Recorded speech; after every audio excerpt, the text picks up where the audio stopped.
আজকে আমাদের মেনু হবে পনির, নিরামিষ পনির। এখানে পনির আমি ভিডিওটা আগে করিনি, যাই হোক পনির এখানে হালকা আমি না পনিরটা একটু হালকা উষ্ণ গরম জল দিয়ে আমি একটু ধুয়ে নিই, মানে জল একদম ঠান্ডা জল না, আর আমার একটা দুধের একটা কোরকম গন্ধ বেরোয়।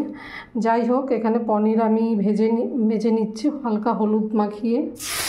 পনিরগুলো সব ভাজছি। আর আমি পনিরে এখানে আলু কেটে নিয়েছি, আলু দিয়ে পনিরের ঝোল করব। আর এখানে আমি নিয়ে নিয়েছি, কিছুই দেবো না আজকে সেরকম, জিরের গুঁড়ো, টমেটো, আদা বাটা। পনিরগুলো ভেজে নিই। এখানে দেখো পনিরগুলো হালকা লাল লাল করে ভাজা হয়ে গেছে। এবার আমি কড়াইয়ের মধ্যে তেল দিয়ে দিয়েছি, তেলের মধ্যে দুটো তেজপাতা ফোড়ন দেবো। তো এখানে আমি তেজপাতা ফোড়ন দিয়ে আলুগুলো ভেজে নিচ্ছি সব। আলুর মধ্যে একটু হলুদ দিয়ে দিয়েছি, অল্প একটু লবণ দিয়ে দিলাম। আলুটা আমি একটু লাল লাল করে ভেজে নেব। এখানে আমি মশলা নিয়েছি জিরে, আদা, টমেটো বাটা, কাঁচা লঙ্কা। আর এখানে আমি নিয়েছি পোস্ত আর কাজু বাদাম, এটা আমি আলাদা পেস্ট করে নেব।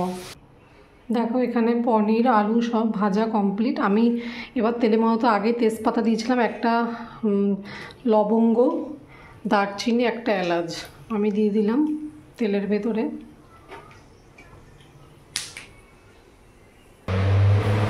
এখানে আমি এবার জিরে আদা বাটা এটা মশলাটা দিয়ে দিলাম।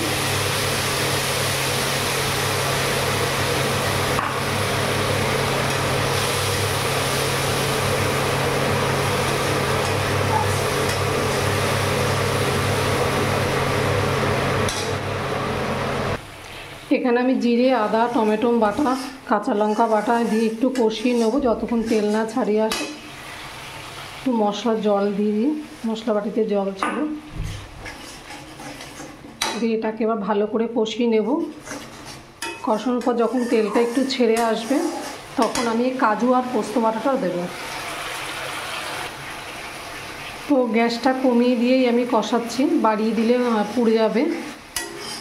গ্যাস কমিয়ে কমিয়ে কষালে রান্নার টেস্টও ভালো হয়, একবারে বাড়িয়ে কষালে আমার মনে হয় টেস্টটা ভালো হয় না, মশলাটা পুড়ে যায়, কাঁচা গন্ধ থেকে যায়। তো আমি গ্যাসের ফ্লেমটা লো করে দিয়েছি, এটা আস্তে আস্তে কষতে থাক।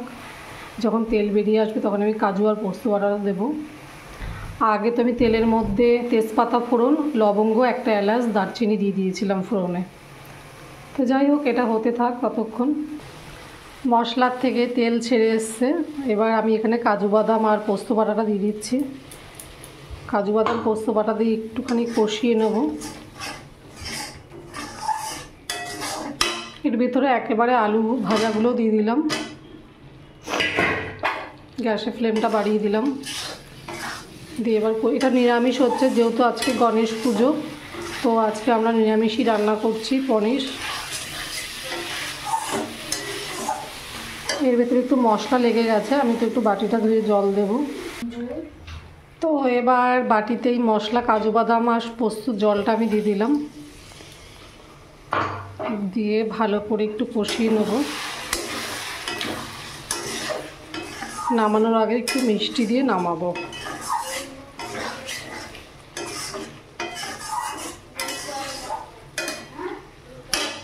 একটু কষতে থাক, গ্যাসের ফ্লেমটা একটু কমিয়ে দিলাম। তো মশলা প্রায় আমার কষানো কমপ্লিট। তার মধ্যে এই যে এই দুজন রান্না দেখছে, এটা আমার ভাইয়ের ছেলে। এই চলে যাচ্ছিস কেন, দাঁড়া। এই শোনু, এরা দুজন রান্না শিখছিল, আমাদের বাড়িতে এসছে গণেশ পুজোয় বেড়াতে। এটা আমার বোন আর এটা ভাইয়ের ছেলে, অন্ধকারে দাঁড়িয়ে আছে ওরা।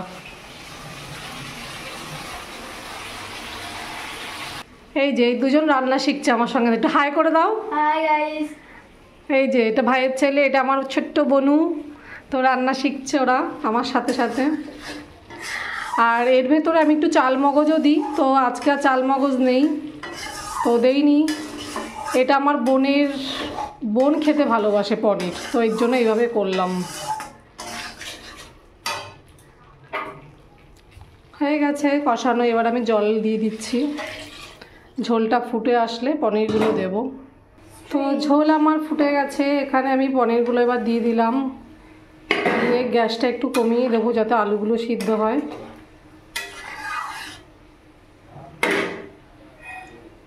গ্যাস কমিয়ে দিয়েছি, আস্তে আস্তে হতে থাক।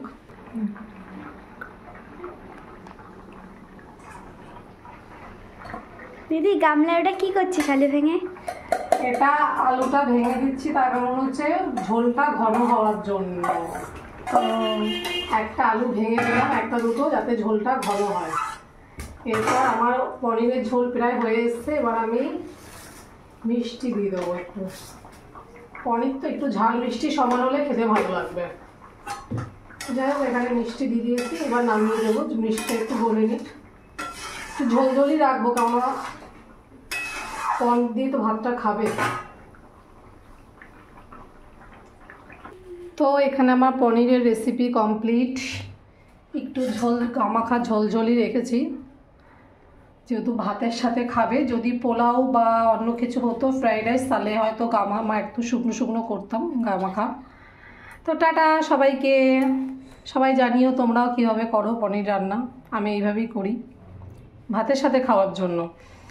আর যদি অন্য ফ্রাইড রাইস বা পোলাওয়ের সাথে করি, তাহলে হয়তো একটু গামাখা করি শুকনো শুকনো, তাতে অনেক কিছুই দেওয়া হয়, আরও টক দই।